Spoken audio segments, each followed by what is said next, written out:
And welcome back to the Steelers Depot live stream here on this Monday. Appreciate you guys being here. And just give me 1 second as I kind of set things up. So just give me one moment and chat as always. If you guys could let me know if the audio sounds good. Dave Bryan is back, so we're happy to have you. No one wants to hear me talk for an hour straight. So Dave, how you doing? And thanks for being back. I'm doing fine, but I'm hearing you back in my headphones. Okay. Let's see. That turned off. Hold on. You still hearing it like that now? Test, test, test. Check 1, check 2, check 3. I don't know why that is. Chat, can you guys hear me? Let's start with that. Let's just kind of check off some of those boxes right now. What would I have turned on that would be doing? Is it a setting on your end? Okay. Yeah. Okay, it sounds good. Can you guys hear? I know we're doing the testing because it's been a little while, so does Dave sound okay? I turned something off. You may not be able to hear Dave. Let me know if you can hear Dave. You may not be able to hear that, but I want to confirm. Okay, no Dave, so let me try something. Dave, can you give me one more test, please? All right. Hello, Cleveland. Hello, Cleveland. That should work now. So let me know, chat, and then we will get going. Because I muted something that I thought might be creating that issue, but now, Dave, here he is. There he is. All right, we are good. So we are figuring this thing out. Let me do one last thing here to get the weirdly crooked Steelers logo off for you guys. There we go. Now you can see the site. And a lot of content going up. James Harrison on Ben's latest podcast, so we got some information on that going up as well. Some interesting things from Debo, as you would expect. So as always, a little bit late here, apologize for that, but Dave and I here till the top of the hour to answer as many Steelers questions as we can. Be sure to ask your question. If you want your question to be guaranteed to be asked and answered by Dave and myself, you can send us a super chat. That will move you to the front of the line, but of course, no obligation to do so. So, let me go back to the top here, and we'll dive right into the questions as you guys read this article that I wrote this afternoon saying, realizing the Steelers have not turned the ball over in 4 straight games, which is basically a record for them, something they've never done before. So really incredible accomplishment there, and a big reason why they're 3-1 since the bye. We will start, though, with Matt Bell, who says, "Hi, Dave and Alex. If we end up with a top 10 or 5 pick in the upcoming draft, do you think it would be better to keep it or trade up for more draft picks?" I assume that means trade down for more draft picks. It's really circumstantial. I think the principle of it is good. I would like to maximize the number of picks I have, so just to have the greatest number of options possible, but it's really tough to say overall, and currently I believe they're, 14th in the pecking order, so that may not be a scenario where you're picking top 5. Yeah, look, I know people don't like to see it right now, but this team is probably headed picking toward the middle of the pack in the first round. The best news out of everything, these last couple weeks here is the Bears continue to lose, and right now they, the Steelers obviously own the Bears second round pick there, and that's 34th overall as we sit here today, which in reality is 33rd overall because the Miami Dolphins, of course, have to forfeit their first round pick in 2023. So I mean, I get in order to probably get kind of that large selection in return, I would think you'd have to be in the top 10 somewhere to kind of really maximize that to be able to trade down. But look, I'm not opposed to seeing this team trade down, but I just think that realistically, of course, anything can happen in these final 5 games. I think realistically, you're looking at this team probably drafting no higher than, what do you say, Alex, 15, 16, something like that? Yeah, I would say somewhere between, I don't know, just kind of guessing 12 and 16 sounds like the range they'll end up in, but it probably won't be top 5. I can say that with probably a fairly high degree of confidence based on where things stand today, based on the schedule, based on the teams in front of them. Unless you're really in that prime quarterback picking territory, trading down is tougher to do. There are always potentials and opportunities, but unless you really know you're going to be in a situation where there's, quarterback heaven where teams are trying to move up, you're never really sure if you can go down. So we'll see. It's a long ways away, though. Broski with a comment says, love watching this young team. Very interested in seeing if we can keep the win streak alive. Yeah, that'll be the mission on Sunday against Baltimore. And does not appear Lamar Jackson will be playing in that one. So that's certainly a boost for the Steelers' chances. They are now favorites in this game, correct?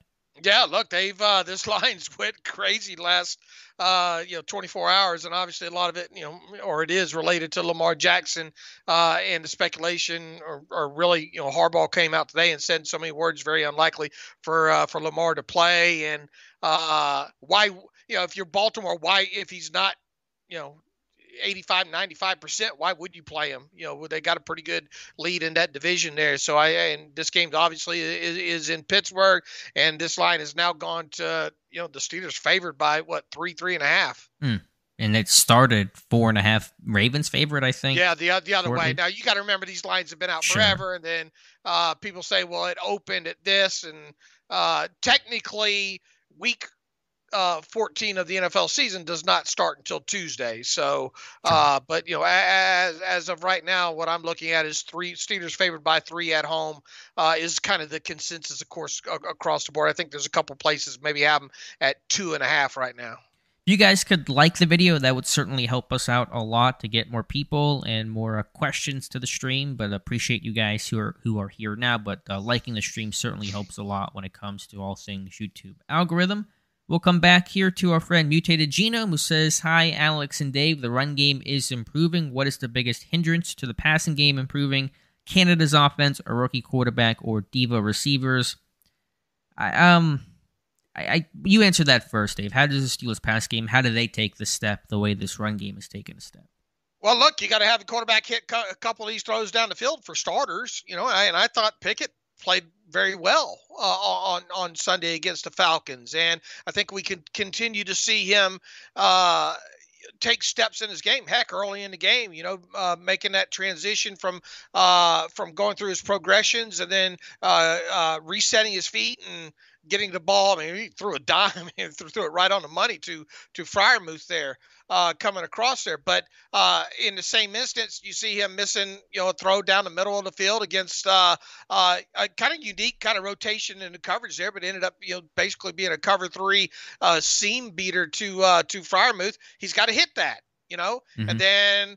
He had another really, a catchable throw. I thought to Steven Sims over at the right side that was initially ruled a completion. Then after review, they overturned that. Now, could the ball placement been a little bit better on that? Maybe, but I mean, if you're going to be a starting wide receiver in the NFL, I think you got to make that catch, right?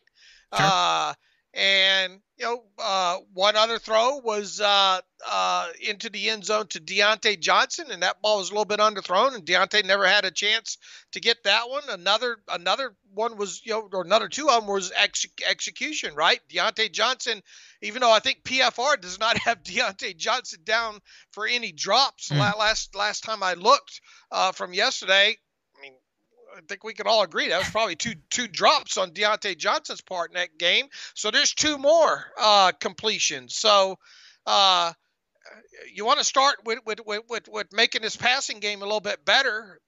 Start with execution. Yeah, I don't think it's one big umbrella thing. I think it's, to your point, just a bunch of that little stuff that's popping up that's hurting this team, whether it's occasionally the quarterback, occasionally the receivers, occasionally just the fact this team's trying to run the heck out of the football, take the air out of it, which is really the smart move here. And so that limits some of your pass game opportunities and trying to make the smart decision, not try to risk it again. Although it's very obvious and intuitive, the line between the Steelers' success when they turn the ball over versus when they don't, and I'm just talking straight turnovers, not even turnover differential. Did you win the battle?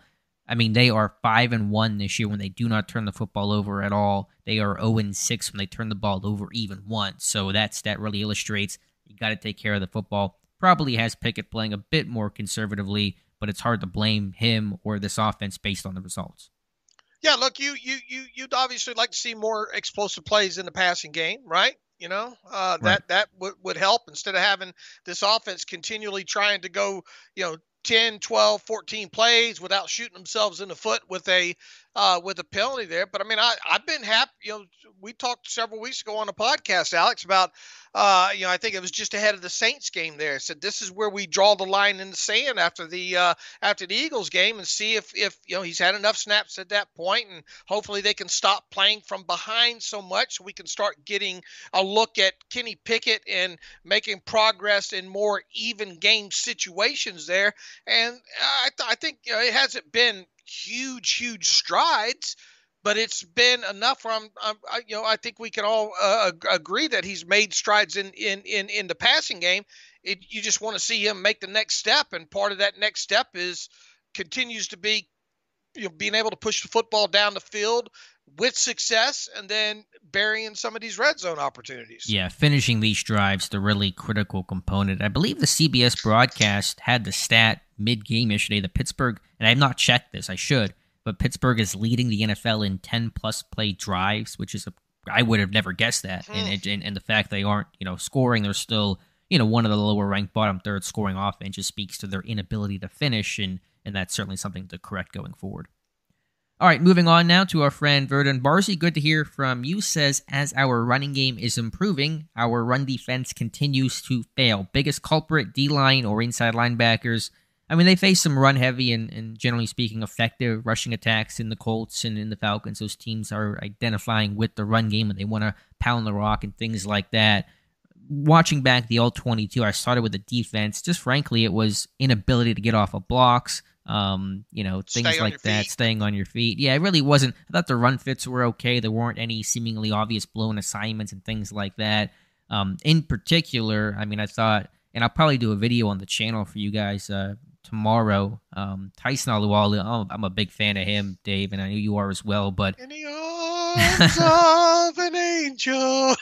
He's going to the big football field in the sky on the field because his career just seems to be done in that respect, and that sucks. But he's 35, 36 with a bunch of knee injuries over his career, ankle sprains, MCL sprains, and it's time for him. Yeah, it's not the same from a couple of years ago, is it? I mean, they're guy that you really look forward to being lined up either over a center or a guard, and Father Time has finally hawked him down. That knee injury or ankle injury last year didn't help, and I would imagine that knee that bothered him early in training camp or whatnot probably didn't help things either. And he's not the same player he was a couple years ago. So, and that's just part of it. Sure. And they've got to do a better job of getting off blocks overall and making sure their run fills are correct and all like that. I mean, it's Mike Tomlin would probably call it popcorn, if you will, but it's enough popcorn that in the second half of that game against the Falcons, it sure seemed like it was 5 yards a pop, didn't it? Oh, yeah. And if you don't, that's another byproduct of if you don't bury some of those first half red zone or fringe red zone opportunities, you let teams stay around, and teams that have the identity of we want to run the football because that's what we do. It allows them to do those kind of things in the second half of the game, and it almost cost the Steelers really the game because of that. Right, absolutely. And again, the Steelers' offensively inability to finish drives allowed Atlanta to stay with their game plan, stick with their running game. Had Pittsburgh buried some of those chances and they're up 17 points or whatever in the second half, Atlanta doesn't even come close in that game. It doesn't become competitive because there's no way the Falcons' passing attack is able to bring them back. But, I just thought not winning at the point of attack, not getting off of blocks, and those were kind of the big issues overall. Got a slew of super chats I want to get to. First one coming from Chris Neal, $5. Thank you so much. Did ask a question a moment ago, not part of the super chat, but no problem there. It says, what wide receiver position do you think best maximizes Pickens in this offense? He's a Z-type receiver. He's a height, weight, speed, go vertical, win the jump ball, run the 9 route kind of guy. So that's where he's played the majority of the year. That's his best fit. They move him around. Again, receivers are less static than they used to be, but he is a Z-type receiver. I would agree, yeah. And until he starts mastering, now he did play a lot of a lot of X at Georgia and all, but it still was kind of, I think, overall a real limited route tree, and they pushed him vertical quite a bit anyway out of there. So until his route tree fully rounds out and all, and I mean, look, Deontay Johnson's your primary X as it is backside anyway right now. So other than and you can move those guys around. You're Mm-hmm. not you don't have to bolt them to certain positions, but just primarily I think as Alex said, Pickens right now is Z. Another question about Pickens from our friend Tim Chase with the $5 super chat says Pickens a little immature yesterday. He was. I'll Go ahead. me and Alex differed on this We during did. the podcast this morning here, and I don't think it's a great look at all. And I was a little, I mean, this is the type thing I think you got to nip in the bud early. This isn't just a one-off instance now. This seems to be something that, and you can bet the TV cameras are going to start picking up on it as well moving forward in some of these games here. And I know it's cute to kind of say, well, we agree with we agree with Pickens because Matt Canada's not getting the ball and all like that. Well, he's still a rookie, and he hadn't even earned the opportunity to get upset like that. If you ask me, he has made some fine catches. I think he's a phenomenal wide receiver. I think if he keeps his head on straight, he's got the ability to catch a lot of footballs in the NFL. But you better be careful with the way he's starting out right here.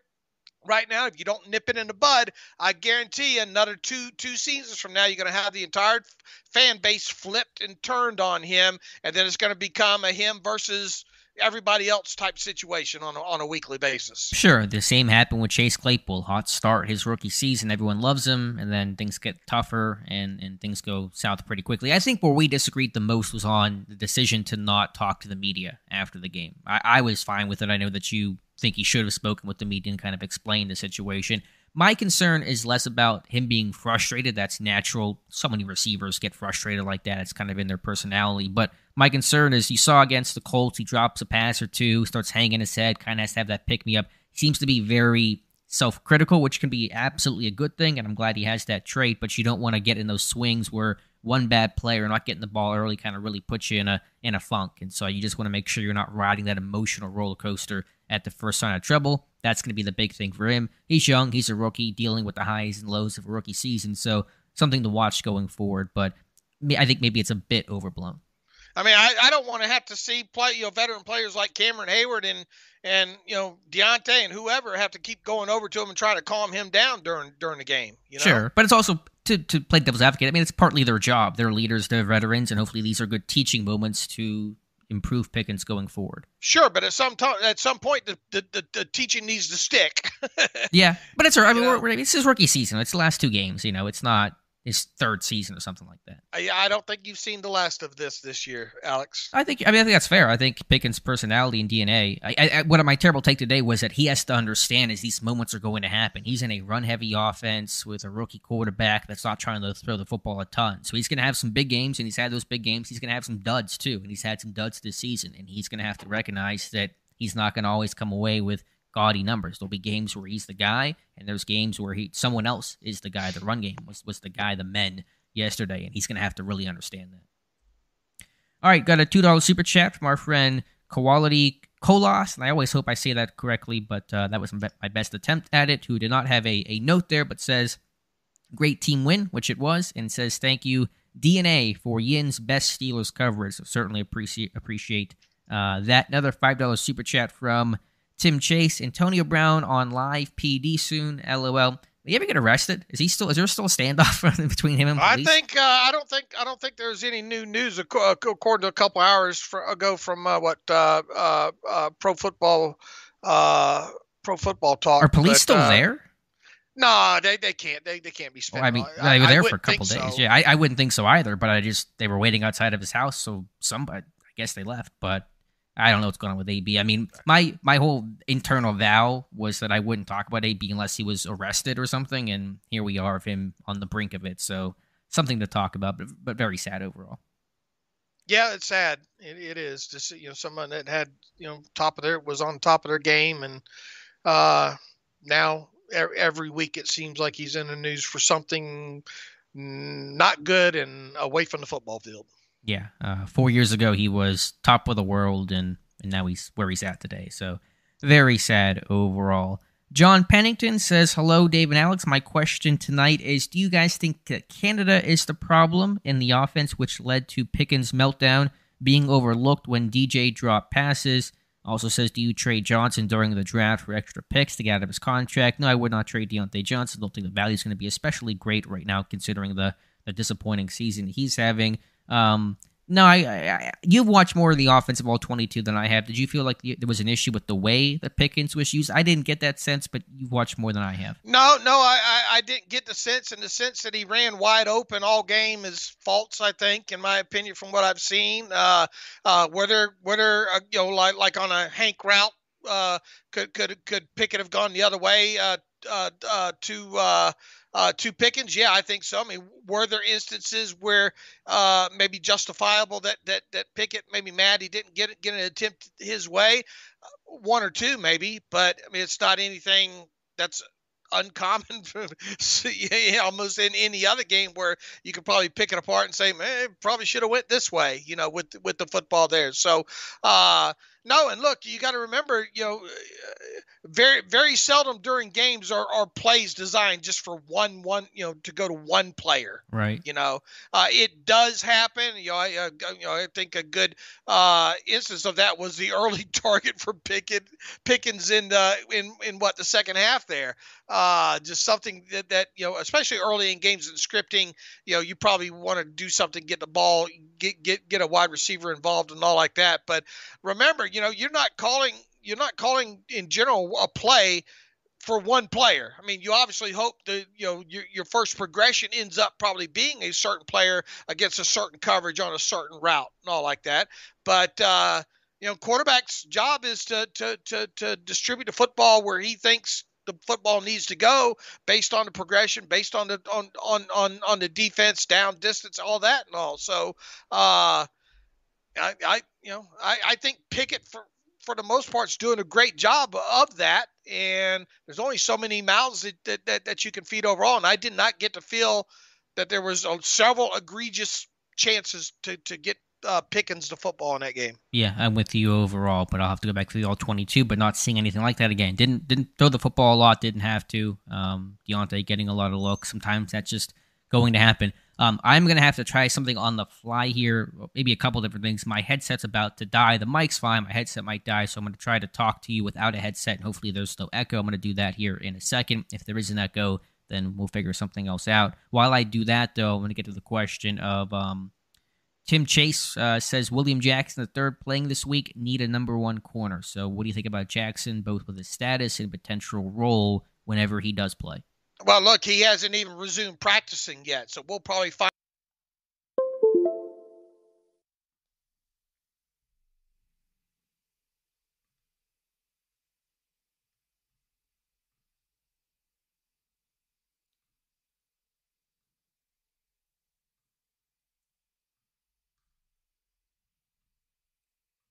And you would think that you're going to have to. It's going to take a little time to catch the moving train, if you will. So it's not impossible for him to have his window open this week and then activated to the 53 come Saturday and then play on Sunday. But all that said, that sounds like a lot that needs that will have to happen between now and Sunday. So if I'm betting right now, William Jackson's not even activated off of IR come Saturday. Maybe a week, maybe another week after that. Okay, I'm off headset. I think you got muted for a second, but you're good now while I was reconfiguring things. Chat, I'm sorry to do this again, but weird situation. It's fine. But is everything sound okay? Are you guys hearing an echo? Are you guys hearing anything weird whenever Dave spoke or when I spoke? Just let me know about that really quickly. If not, and if we're okay, then we'll keep chugging along. But I just want it sounds like I got muted in there. So for those that missed what I had to say about Jackson, yeah, a lot's got to happen this week. He's got to have his 21-day window open. Maybe that happens on Wednesday, and even if they open that on Wednesday, because he's missed so much practice time already, do we really think that he's going to get activated to the 53 on Saturday and then dress after that? I mean, it sounds like a lot. So my best guess as we sit here right now when it comes to this week against the Ravens is that William Jackson won't even be on the 53. Maybe the week after. Yeah, I'm with you. I think we're good. Yeah, you were muted for just, I don't know, 15 seconds, 10 seconds, because Skype is switching audio when it shouldn't be, but I think we're good now. So apologize for that. We're going to keep moving along. If anything changes, chat, just let me know. Dead Planet says the Steven Sims third down negated by being out of bounds hurt. So did the Deontay miss over the middle. That was probably 6. Yeah, I thought Sims had a tough game overall, both as a receiver and return man yesterday. And this team is just getting absolutely nothing from their slot receivers. Some run game stuff, but they literally did not have a catch yesterday. They had more yards rushing than they had receiving. So slot receiver, to me, one of the more immediate needs. Calvin Austin will return next year, but still, you got to add to that group. Yeah, you do, because you're not getting anything out of that position right now, other than some jet sweep stuff and all. And you're not the few times that you tried to push the ball vertically to a guy like Sims, he hasn't been able to come down with it, right? Right, not at all. Even the return game stuff, he can be electric, but he's also has some ball security and carriage issues there. So. I saw that Ken Sterner is here. That was from a little bit ago, but good to have you here, Ken. Hopefully you are doing well. Let me find next question coming from, Dead Planet with a comment about the red zone offense being poor last year, and that certainly was an issue last year as well, so it's not all on Pickett in this current group, but still need to see it getting better. Let's see. Donald Nolan, Alex Deontay has 4 drops this season with over 100 targets, but people are losing their minds. Majority of top receivers in the league having similar or more drops, but people crucify Deontay. Any thoughts? Yeah, I talked about that last year. I thought some of that stuff was overblown. I just think he's a guy that gets in these slumps and stacks bad plays and bad games and gets in those ruts sometimes, and that affects him, both his hands and just overall performance. So, point taken on the drops. It's been more of an issue lately. They kind of come in bunches for him. But I think it's been less of an issue since last year and this year have been pretty good. 2020 was the last real consistently bad year when it came to drops. And look, with his hit, they're going to get magnified with him coming off signing a contract that he signed, and then they do seem to come in kind of. There's never a good time for a drop, but they really come in opportune, easy to magnify times in games. What you had the one in the end zone the week previously here, and you had this one coming across coming across free. I mean, he had good 6 yards on the guy that slipped in coverage on him, and if he catches that, does he score? I don't know, but let me tell you that ball's deep in the red zone at that point. So I just think it's one of those things. It's easy to magnify, and they're going to stick out like a sore thumb. Right, and to Ross Fisher, who makes the point, no other impactful plays. If he's making big plays and that's weighed against a drop or two, it's more forgiven, more forgotten. But when there aren't a lot of high-impact plays and you have drops, then to your point, Dave, they get magnified 10 times more. So let's see. Chris Neal, do you see any way Juju comes back to fill the slot and some veteran offensive leadership? Nice idea. I'd be all in favor of it, but I think he's having a good time in Kansas City right now and probably does not want to come back to Pittsburgh. Yeah, and they're not going to be willing to pay a whole lot for if there was interest there on top of it. So, I mean, it looks good on paper. A good kid overall, but it doesn't feel like this offseason is going to be the offseason that he comes back. Jason Williams, Freiermuth should average 75-plus yards per game. We stop going to him when things are working, in his opinion. I mean, this offense is designed to spread the ball around, and again, a run-heavy approach, so I understand the point, but I think Freiermuth's having a good season. He's the leading receiver on the team in terms of yards and had a pretty big game yesterday. He's definitely a target on third down, so I think he's getting a fair amount of looks. Yeah, I think he is. Yeah, and it's good to see his average yards per catch go up, and good to look. This team had what did I say they had in yards after the catch yesterday? 90-something, 96, 97 yards on, what was it, 16 receptions, something like that, and half of them, 40-something yards came on Freiermuth on that one big play there. So this team has struggled bad offensively when it comes to yards after the catch. So it's good to see. And even, Deontay didn't have much of yards after a catch on one of those, but he did. It was a good, I think 5-6 yards that he got that I think moved the change on one of those situations there. So I'm all about seeing more yak out of this offense.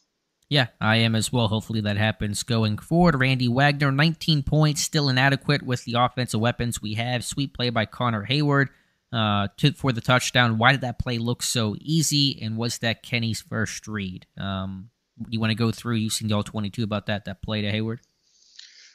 Yeah, look, it was just, and I think they kind of set it up maybe with maybe Freiermuth earlier in the game, kind of a similar formation, kind of run that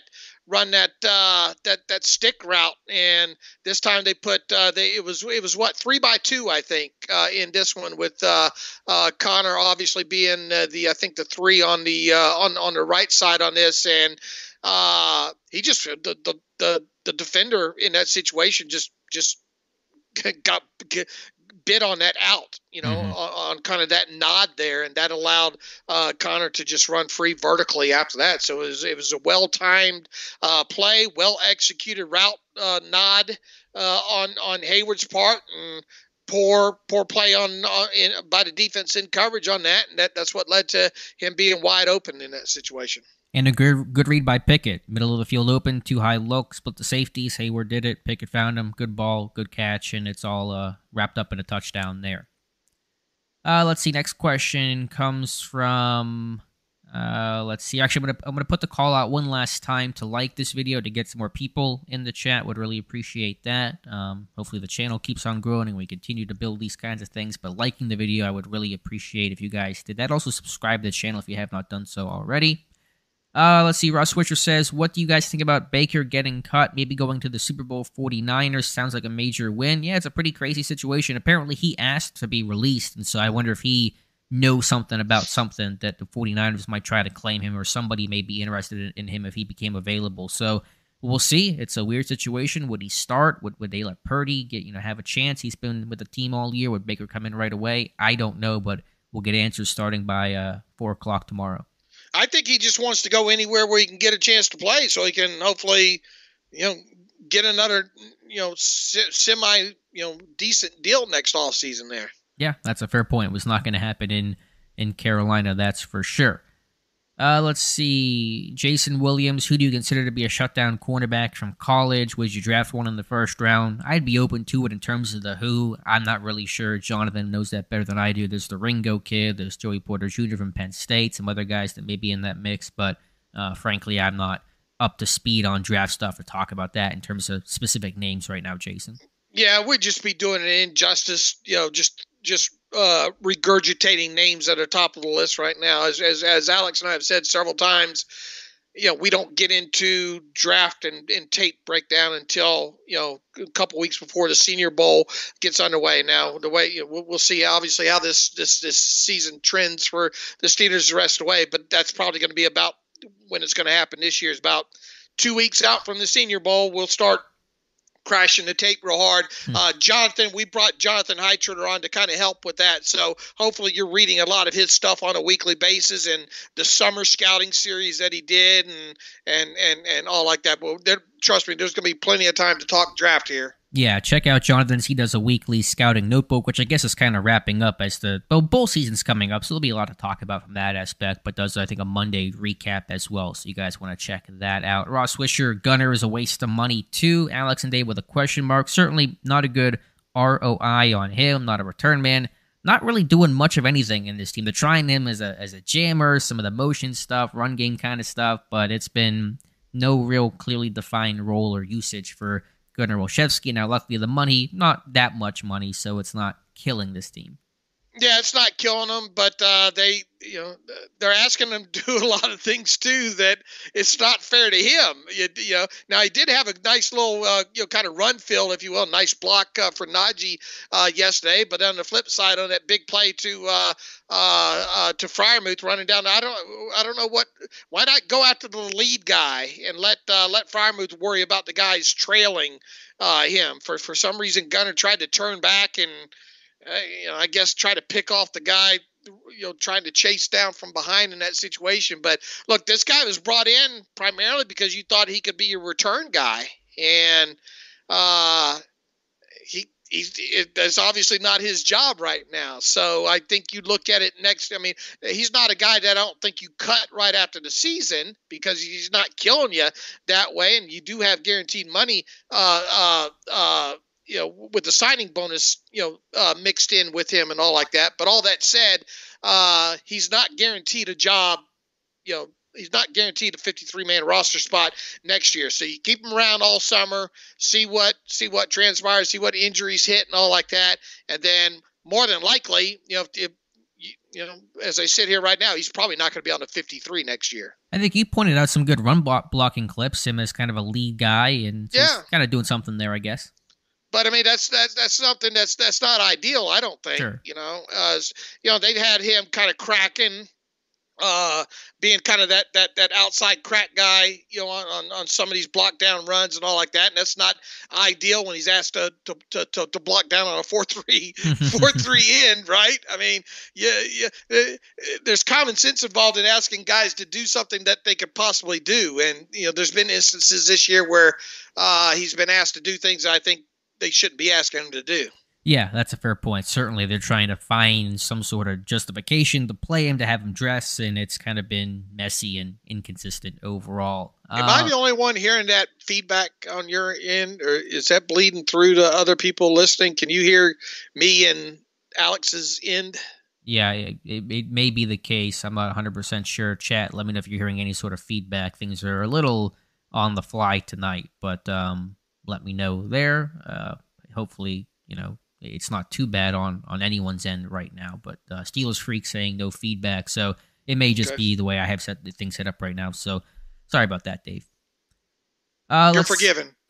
Next question comes from, I just lost my place, says, let's see where it went. Dead Planet with a comment that early throw called incomplete to Sims from Kenny was a laser and a great catch. Was that... I'm good with the incomplete call, but that one, it was kind of questionable in terms of was that a catch or not. I think you could have justified that as a catch, maybe. Yeah, I understand why they went the way that they did. I think it was one of those. Heck, there's a handful of them around the NFL this week. I think that were like, can you really overturn that? Is there enough there? So I mean, I get it. I'm not.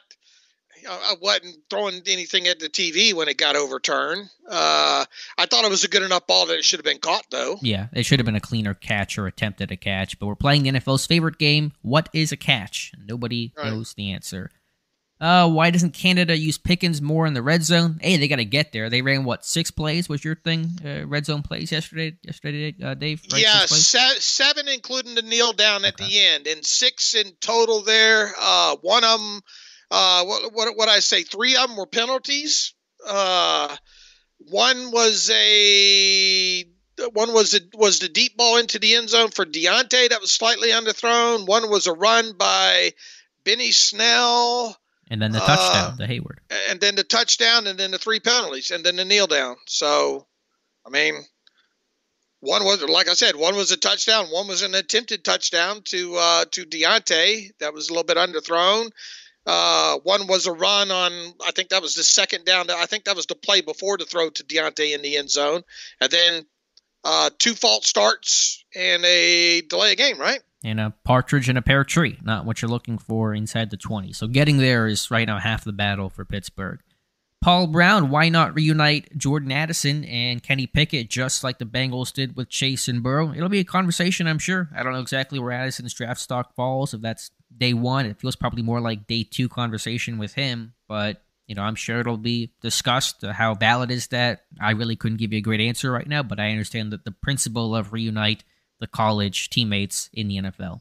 I'm willing to bet that'll show up in a mock draft or 17. Or 10, yeah, 100%. You can count on that. Basically, I already have this mock draft come out. Joey Porter Jr., Jordan Addison, put in somebody else. We've already built the mock draft here in December.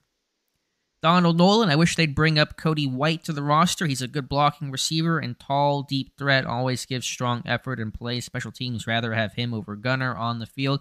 Yeah, White's a do-it-all kind of guy. He's versatile. As you said, a good blocker, gunner, has that experience there, but is not going to be that motion man the way that Olszewski's used, and that's probably one reason why he's not getting a look. Plus, obviously, no return value if Sims ever got hurt in game, and so some of the lack of slot work, the way they're using the slot receivers, is the big reason why White is staying on the practice squad. Mm-hmm. And I don't think he's a deep threat either. I've never seen Cody White as any sort of a deep threat. Let's see what else we have. About 15 minutes left here on the stream. Appreciate you guys being here. Let's see what else we have. Randy Wagner with a comment, and Dave, this is something that you mentioned based on your experiences down south whenever you lived in the Florida, Georgia area. Says, this is Randy. I live in Georgia. It's unbelievable how vast our Steelers Nation is here. Feels terrific seeing all of our fans and hearing Muth chants in Mercedes-Benz Stadium. Makes me feel closer to home. So that seems to be an accurate representation of how that game went. Really did have that home game type feel. Yeah, like I stated on the podcast this morning, man, where Atlanta is, where I grew up in Northwest Florida, people think, oh, that you have all those teams in Florida, but you got to remember where basically I grew up in Lower Alabama portion of Florida there, so getting to Jacksonville or going all the way down to Tampa or Miami, I mean that's a haul. Whereas Atlanta and New Orleans was geographically and a lot easier drive and less expensive drives back then. So I told Alex in the preview podcast ahead of the game against the Falcons, man, don't be surprised if there's a huge turnout in Atlanta, because Atlanta's kind of middle, a below middling team, I guess, if you will, at that point. And some of the people probably couldn't wait to sell off some of them tickets to Steeler fans. And I'm willing to bet there were plenty of Steeler fans willing to snatch that up. And I dare say that probably if you polled where a lot of those people came from for that game, it probably was on the outer parts of Georgia.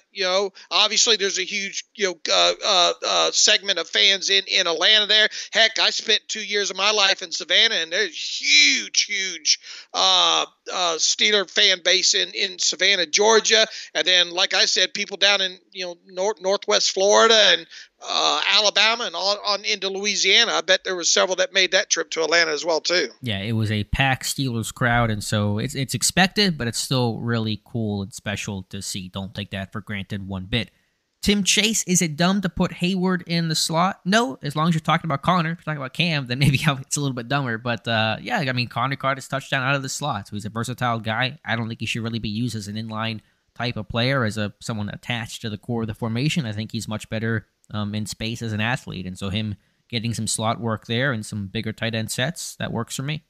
I tell you, to his credit, and I'm with you, he shouldn't be an end of the line guy, but they did run some split zone with him, as a H-back kind of, and coming across the formation. He had a couple of cut blocks, I think, on some edge players in that, and then one other, or maybe there's two other instances on some of them on a jet sweep or two. I think he was out there in space. Him and Jaylen Warren, two smaller guys out there in space getting it done. Yeah, Jaylen Warren's a lot of fun to watch. He takes so much pride in whether it's a touchdown he's scoring or whether he's lead blocking on a jet play. He loves just doing whatever he can to help this team. He's got big Scrappy Doo energy. He's not Scooby Doo, that's Najee, but he's got big Scrappy Doo energy, and you have to love him.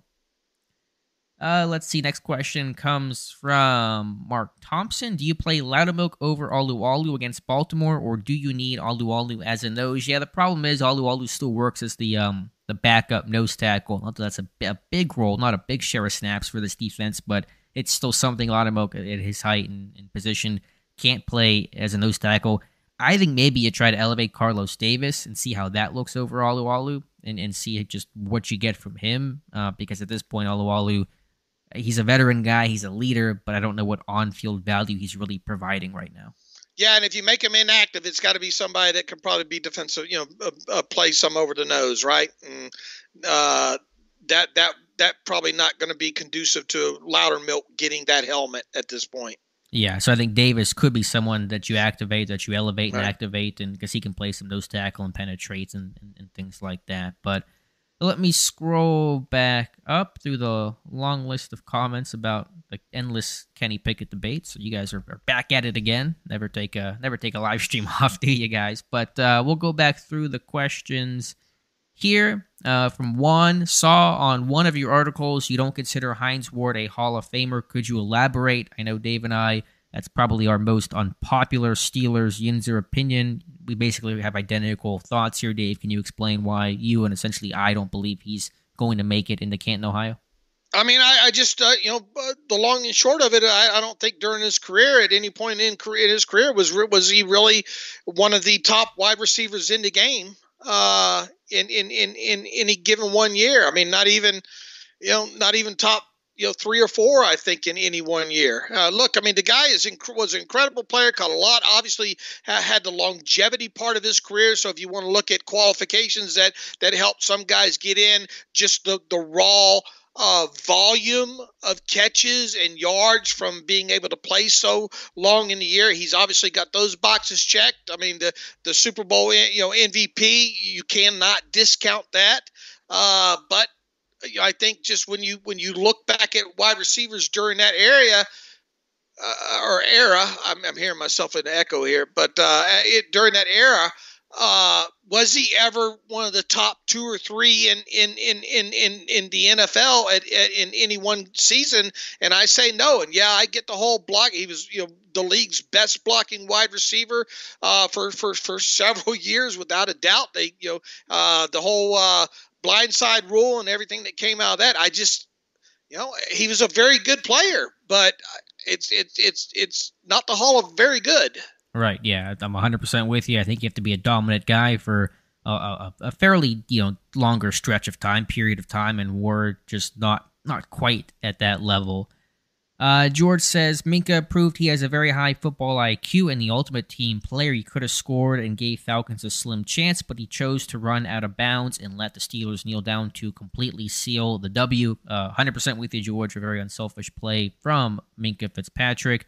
Randy says Steelers won the time of possession 33-27. Felt good hearing the TV broadcaster saying the Steelers offense was wearing down the Falcons defense instead of the other way around. Certainly ball control been in Pittsburgh's favor, so good observation there, Randy.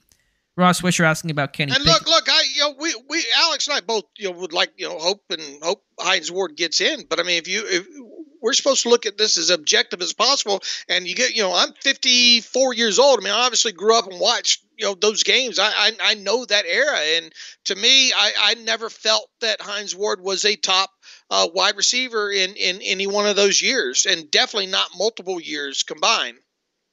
Yeah, again, I'm with you 100% there. So I think Juan just wanted our insight, our thoughts there, and hopefully that clarifies our stance a little bit. Ross Wisher asking about Kenny's completion percentage getting worse. I haven't looked at the numbers. I think it's for the year, it's around 67, 68%, I think. So I think it's good for the year, but those are service level stats, and I'm really more invested in the actual tape and play than some of the baseline level box score type of stuff. Yeah, I mean, if it's better to look at maybe kind of adjusted completion percentage and all, right? That's a good point. Do you happen to know what that is? I can probably pull it here, right? Yeah, if you're able to pull it here quickly. I don't know if it'd be better or worse based on maybe some of the drops. Obviously, would help the completion rate, but Pickett did miss a couple of throws, and so it may all come out in the wash. I'm not 100% sure there.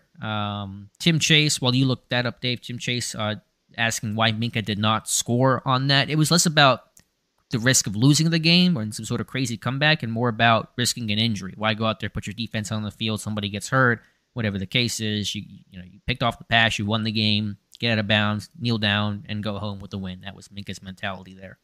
All right, his adjusted completion percentage, which I think takes into account like throwaways and drops and stuff like that, for the season is 74.1.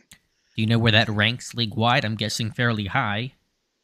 I can probably find out here. I don't mean to make you work, but just to kind of put that in context, to me, in terms of completion percentage and overall accuracy, not really issues I've had with Pickett's game throughout the year. There are moments where you miss stuff, and that's going to happen to any quarterback, especially a rookie. But when your completion percentage is that high, usually your accuracy's working at a fairly high clip. Let's see, for those that qualify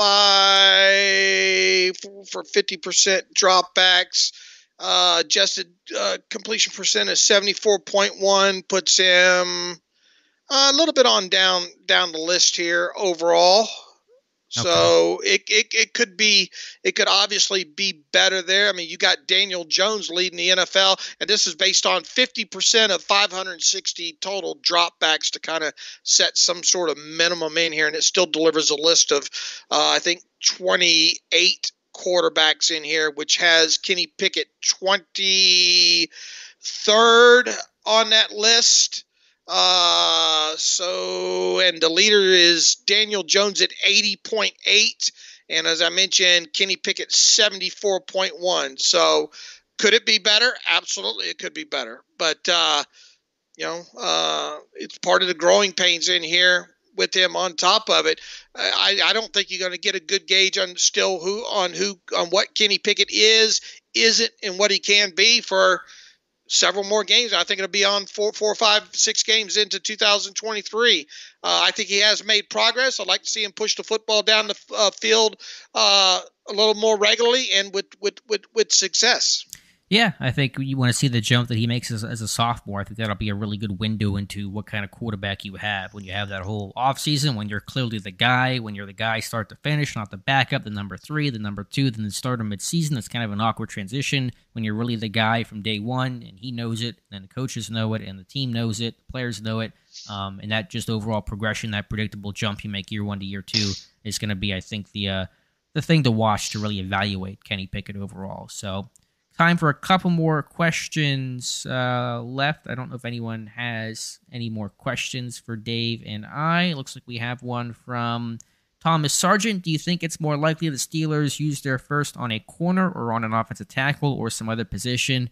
We get that a lot, Thomas, and I understand why you ask it. It's really hard to gauge right now. You still have the whole rest of the year to go through for agency, any potential trades, though unlikely you can never rule them out, and then you get to the draft. So it depends on the board, depends on where they're picking, depends on the prospect pool, what happens in front of them in the draft. There's just a million variables that are impossible to really understand and take a good, confident guess at here in early December, Thomas. Yeah, we got plenty of time to discuss draft, and as we said earlier in the show, it's just our priorities right now. That's why we bring in guys like Jonathan to help kickstart things up like that. And I think you'll start once the bowl season rolls around here and now. You'll see Jonathan, and look, we've got we're gonna have 6 people out in Vegas, 5 or 6 people out in Vegas for the Shrine Bowl, and we're gonna have at least 4. 3 other people with you, Alex, down in Mobile. So we got plenty of time to address draft needs and individual players. Yeah, but speaking of cornerbacks in the first round, in Jonathan's mock draft today, he has Cam Smith, a corner from South Carolina, at number 14 overall. So that's a guy to check out there. Let's see, Brian Jonker. What do you think San Fran would give for either Mason or Mitch? Probably not much. Mason's a free agent, so nothing you have to give up for him this offseason. Is he going to end up with the Rams? Is he just going to go to Los Angeles and reunite with Zach Robinson, Mason Rudolph? I don't know why that wouldn't be a direction there. Yeah, with Stafford questioned about his future. This year he's done, and next year he's got the spinal issue at his age. Who the heck knows? So that's my shot there. And Trubisky, trade value. I don't see Trubisky being a Steeler next year, but I don't know what really a trade market would look like for him either. Probably not. Yeah, probably not much with that salary set to make. It would have to be somebody that really knows him and be vested in him. I don't know, maybe someone like Daboll in New York with the Giants or something like that. But we'll see what happens with Daniel Jones over there, right? Right. Now, Brian's talking about since Garoppolo's on IR, I guess if you're asking in a pure hypothetical, if you could still do trades, would they do that? We're all just guessing there, but it just seems like a moot point right now. 007, how about that Joey Porter Jr. will be available next year? Yeah, he just declared, and again, a guy you can start penciling into your Steelers mock drafts, and who knows what will happen, but that'll be the easiest dot connecting player of this whole draft cycle. And that'll be one probably most people are probably rooting for based on early returns right now. Yep. Let's see. Todd says, would you have TJ rest for a while? No, I wouldn't. I know he's playing beat up, as Mike Tomlin said after the win yesterday, and he's not playing like his TJ self, but he's still an important piece, and I'm still going to trust TJ Watt will end up finding a way to overcome and make those plays. So I'm playing TJ Watt. I would hope that another week away from taking that shot in the ribs will help him this week against Baltimore. Ken Sterner, thanks Alex and Dave. I appreciate all the great content you provide. Steelers Depot is the best. Thank you, Ken. Appreciate the kind words there. Steelers Freak, does Dave know of a good Steelers bar in Vegas? I live in Summerlin now. Any advice for Steelers Freak, Dave? Oh, yeah, that, what's Noreen's over off Tropicana. Okay, Noreen's off of Tropicana. So there you go. Just Google Noreen's Tropicana Vegas, and yeah, that seems. I think I've been there years ago, but I have, it's not my forte. I don't go to bars or anything. So, Randy Wagner, what woke up the Steelers smash mouth game yesterday? Pat Freiermuth 57-yarder and Najee stiff arms pure beast modes. Yeah, I mean, two big strong dudes playing like big strong dudes, and that's what Pittsburgh needs. It was good to see. So I don't know what it was, but maybe it was some of the Hayward stuff, to be honest. I mean, they talked about it. Kenny talked about it. He walked out with Connor Hayward and said, we're going to win this one for, your pops. And I think Cam Hayward spoke to the team before the game. So, I don't know about the whole player motivation. The old adage is if you need motivation, then you're doing something wrong to begin with. But maybe there was an extra thing just for what this meant for a team leader like Cam Hayward. Mm-hmm. Time for just one or two more questions left. Brian Jonker. What's the strongest level of the defense? So what is the best position group of this defense right now? That's a good question. What do you think the best unit of this entire defense is, Dave?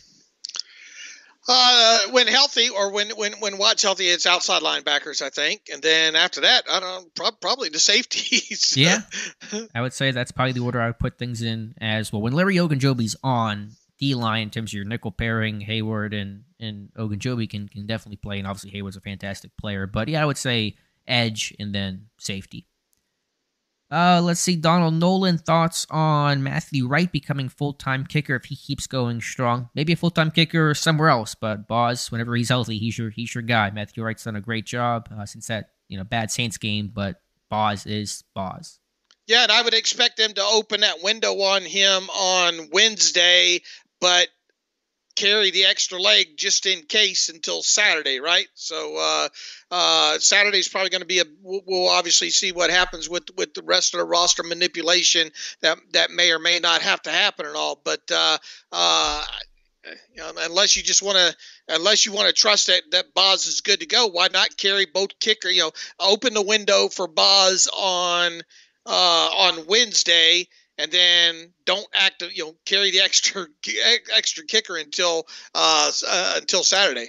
Yeah, that seems like a plan to me. Now, will Wright go to the practice squad? Can you sneak him back that way? We'll have to see. But Boz, whenever he's healthy, whenever he has the all clear, he is the Steelers guy. So I believe we're just out of time for questions. I don't see anything left outstanding. So I will start to wrap this thing up. Actually, one last one very quickly from Tim Chase.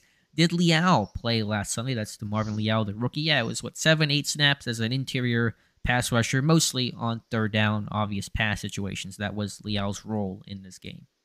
Yeah, 7 snaps in total, 4 on special teams. You'll probably see him get a little uptick, moving forward here. But he had missed, he'd been out several weeks there, so they probably want to slowly get him acclimated into it. So maybe we'll see him get a few more snaps moving forward. Yeah, I know. In terms watching the defense felt pretty uneventful to me. Did it feel that way to you? Not really a whole lot to note. Small sample size. I did note he tried to block the one field goal of Koo, and he tried to split, and he might have been potentially called for a penalty. I'm glad that he wasn't. Tried to split the guard and the long snapper, and he got tripped up, and he was mad at himself for that. But that's my only takeaway from Leal's game there. So we're going to wrap things up. Appreciate you guys being here for the stream and kind of putting up with my technology issues, which always seem to happen. And Dave, very happy that you're back in the chat as well.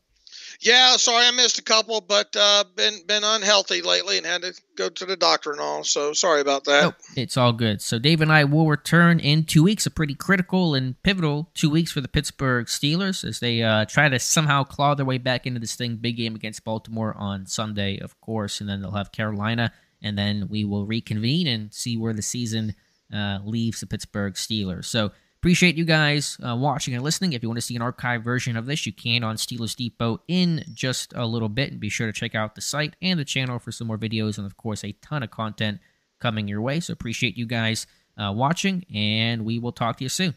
All right. Peace and love, everybody.